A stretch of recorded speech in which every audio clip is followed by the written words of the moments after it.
Hello and welcome to Topic 5, Lecture 1. And in this lecture, we are going to be learning about gender and political participation. So, what are we going to be covering in this lecture? Well, first, we are going to define the term gender gap. Then, we're going to take a look at gender gap in voter turnout. And then finally, we're going to take a look at gender gap in party identification. And you can take a look at the course commentary because there you will find information about the gender gap in public opinion. So that's what we've got on the docket. Let's go ahead and get started. There are many different definitions of the gender gap. One definition is that the gender gap is the difference between women and men as reflected in social, political, intellectual, cultural, or economic attainments or attitudes.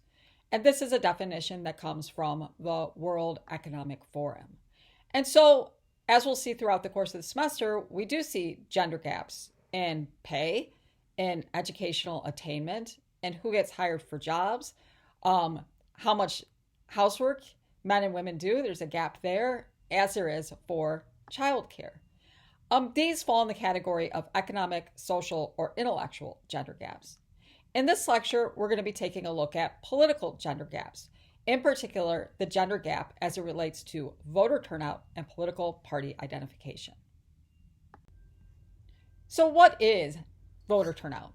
Well, voter turnout is pretty easy to understand. It is the percentage of eligible citizens that vote in an election. Voter turnout is usually a measure of political participation, and a robust voter turnout is usually seen as a sign of a thriving democracy. That's because people want to vote. They feel like their vote matters. It's easy to vote. And so the more people that are voting in a democracy, it's usually seen as a sign of the health of a democratic country. In the United States has had, relatively low voter turnout compared to other democracies. But recently, we're actually seeing a pretty vibrant increase in voter turnout in the United States. As you see there in the 2020 election, we had a 60% voter turnout. So of all the people who are eligible to vote, almost 7 out of 10 of those eligible voters turned out to vote, which is quite good. That basically is 155 million people voted in the 2020 election. All right, now we know what voter turnout is. Now let's turn our sights to learning about the gender gap in voter turnout. In other words, is one of the genders more likely to turn out to vote than the other? So who do you think is more likely to turn out to vote in an election? Do you think men are more likely to turn out to vote? Or do you think women are more likely to turn out to vote? In other words, do you think that men have a higher voter turnout rate than women, or vice versa? Well, the answer is that women have a higher voter turnout rate than men. And for some, you might find that sort of surprising, right? You might have thought that maybe there wasn't a gender gap, like why would women be more likely to vote than men? You might thought, well, maybe men are more likely to vote because it hasn't been that long since women got the right to vote, and so that maybe men we sort of still think about politics as being sort of a man's world. But the reality is that women have a higher voter turnout rate than men. The gender gap in voter turnout is not a new phenomenon, as you can see from this graph. So in 1980, so this is the magic pen, in 1980, in that presidential election, there was no difference between the way men and women turned out to vote. There was no gender gap. So about 64% of eligible male voters turned out to vote, as was the same for women. They had the same voter turnout rate. That changes, and in 1984, we see the development of a small gap between voter turnout rates between men and women. And that gap has persisted over time. Not only has it persisted, but the gap between women's voter turnout and men's voter turnout has increased over time. And so you see here in the last 2 election cycles, there is about a 4 percentage point difference between the voter turnout rate of women and the voter turnout rate for men. And so you see here that women's voter turnout rate in 2020 was a little bit over 64%, and for men, it was 65%. You might be wondering whether the gender gap in voter turnout matters for elections. Well, it matters because even though it's a percentage point, 4 percentage point might not seem like a lot in terms of a difference. 4 percentage point differences in voting can actually result in a pretty significant difference in terms of the number of voters who show up to vote. Take 2020 election, for example. 155 million people voted, about a 67% voter turnout, as we've already discussed. Men, 72 of those voters, 72 million of those voters were men, and 82 million of those voters were women. That's a 3.4 percentage point difference in terms of voter turnout. Women made up 53% of all the voters in the 2020 election. And that is 10 million more votes that were cast by women than men. And in these times where, as we know, elections can be extraordinarily close, and that, as we're going to find out in a moment, that women are more likely to identify with one party over another, that gender gap in voter turnout can have a significant impact on elections. All right, so we know that there is a gap in terms of voter turnout, but we don't know why, what causes that gap. In other words, why are women more likely to vote than men? Well, there's no complete agreement on what causes this gap, but there are a few plausible theories. One theory is that women are more likely to be beneficiaries of safety net services. So, for example, that women are more likely to be poorer than men. That's what's known as the feminization of poverty. According to the US Census, 56% of those living in poverty are women. And so also women are more likely to be primary caregivers. According to the AARP, that when it comes to caregiving for children and elders, 2/3 of the primary caretakers are women. Also, women are more likely to get old than men, that women have a longer life expectancy than men do. And so that when you are poor, you're more likely to depend upon poverty alleviation programs for the government. If you are more likely to get old, right, you're going to be more likely to depend on the long-term solvency of Social Security and the functionality of Medicare, which is healthcare for older people. Also, if you're more likely to be a primary caregiver, you might be more dependent on things such as the FMLA, the Family Medical Leave Act. And also women are more likely to get pregnant, which is covered by FMLA. So the theory is that exposure to government policy makes political outcomes more important for women, right? That if Social Security benefits are increased, that is going to have potentially a bigger impact on women's lives because they're more likely to be dependent upon it.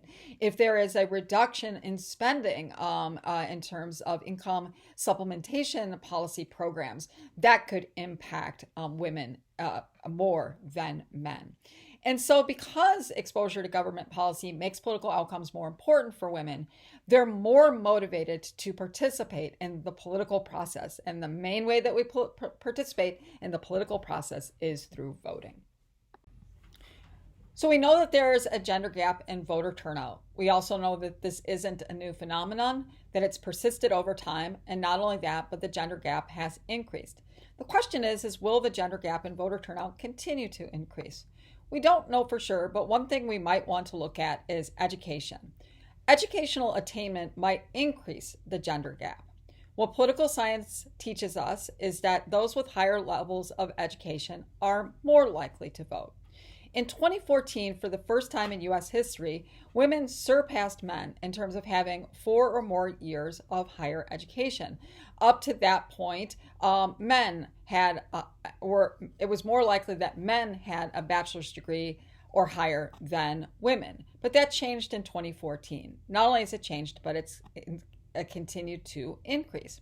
And in 2020, when you look at young women between the ages of 25 to 34, 31% of young women have bachelor's degrees compared to 32% of young men.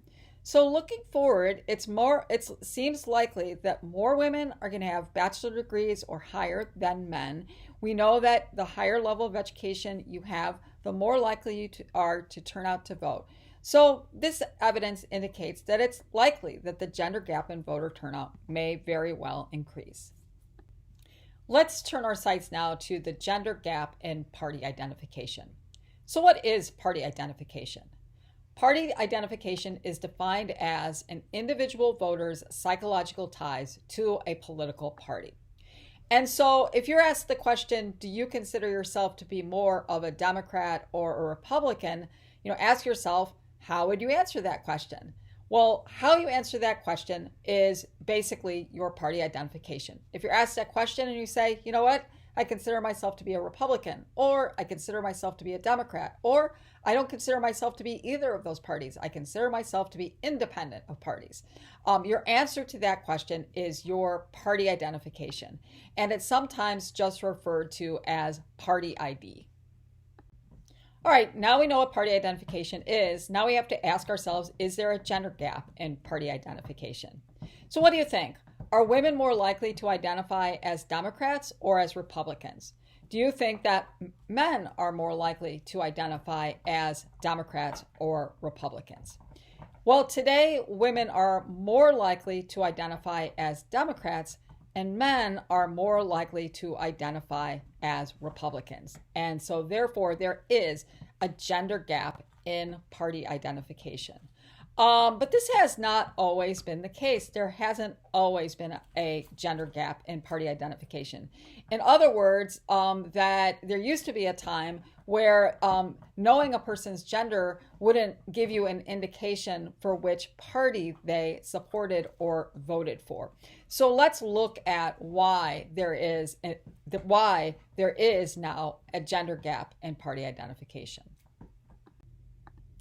Prior to 1980, there was not a big difference in terms of party identification between men and women. Men and women were equally split between the parties. In fact, pre-1980, there was much less of a difference between the Democratic and Republican parties in the United States, particularly on so-called women's issues. In fact, due to the presence of the Southern, more conservative Democrats and the Democratic Party, in terms of some social issues, the Republican Party was actually more liberal than the Democrats. In the 1970s, the Republican Party platform endorsed the Equal Rights Amendment. It also pledged its support to flexible work schedules so that both men and women could help with family responsibilities. And it didn't articulate a full-throated ban on abortion rights. But by 1980, the women's voting bloc manifests and remains in place until today. So in other words, up until 1980, there wasn't a gender gap in terms of party identification.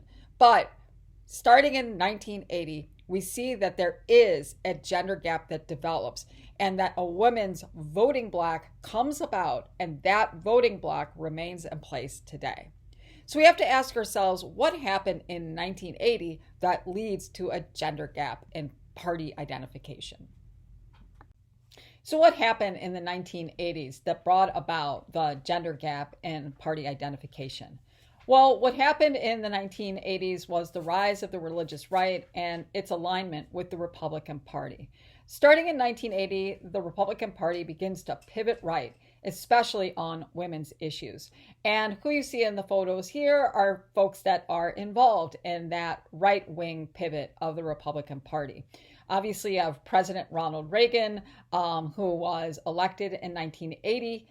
He used to be a relatively liberal governor. He was probably more economically conservative, but socially liberal. But he really takes a hard right turn because he sees it as a part of how to win the presidential election in 1980. Next to him is somebody you might not know. That's Anita Bryant. Anita Bryant was an anti-gay rights activist in the 1970s, that there was a rise of efforts at the local and state level to prohibit discrimination on the basis of sexual orientation. And Anita Bryant was one of the people who rose up against those sorts of endeavors. You'll probably remember Phyllis Schlafly. When we did our debate on the Equal Rights Amendment, she was one of the conservatives who fought hard against the ratification of the Equal Rights Amendment. And then at the end there is Jerry Falwell, the founder of the Moral Majority, a political action group that was developed in the 1970s to further a conservative and religious agenda. So why is there a rise of the religious right in the 1970s and 80s? Well, a lot of social scientists think it's because it's a backlash to the successes of the social justice movements in the United States in the 1960s and 70s. As we know, the 1960s and 70s was a time period where African Americans were demanding racial justice and equal treatment, but there were also the demands for women and women's liberation and women's equality, as well as the demands that gays, lesbians, and other members of the LGBTQ community made for equal treatment. Conservative evangelical Christians were not happy with the successes, in particular, of the women's rights movement and the gay liberations movement. Up until the 1970s, evangelical conservative Christians often sat on the sidelines when it came to politics. They saw politics as sort of a dirty endeavor, and that evangelical Christians were more focused on their own souls, their own lives and families, and they wanted to make sure that they were living their lives in a godly way in order to make sure that they were right with God so that they could get into heaven and live in eternal life after they die. And so getting involved in politics was sort of seen as taking the eye off of that more important mission. But following the success of some of the social justice movements in the 60s and 70s, evangelical conservatives felt that they could no longer sit out, that they needed to get politically involved. And they did. They wanted to get politically involved because they felt that the move away from so-called traditional values was being harmful to our society.